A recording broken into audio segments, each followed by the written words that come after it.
Piyada dolanmaktan başmaklarım da cırıldı. Her yerim cırıldı. Selamünaleyküm. Selam. Ne var ne yok? Yusuf.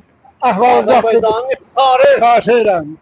Başladı ondan. Kurbanım. Ay olan adamın dostu. Ne maaşgahçı olan adam piyada dolana yaz ağır gelir. Ya Yusuf, ölmüşəm mən. Allah eləməsin. Səlimi sənin xidmətindədir. Karşıyla.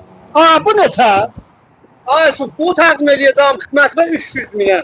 Öyle olmazlık eleme. 300 bine 3-4 tane tüfek verirler. Mən xəbərin yoxdur. Yo ne olur? Bu maşını qoymuşuq bura çeşiyə, otur səlimi də. Aha. 300 min verəcəksən, şansımı mülazə eləyəsən. Bir daha da koda bura çeşi verəcək, baya sənə çıxdı. Tekallüp olmaz. Yo, burada təqəllübümüz yoxdur, Yusuf. Bana yetişen daha mutlu olur. Ya bu 300 bin ben ne bana verirsen bana yaz ben sıkıntı edeyim. Gedək koda bura çeşimi verin. Get yaz gelirim. Ay olmaz 300 bine 3-4 tane tüfek verirler. Gelin şansın biraz elin. Durun gelin.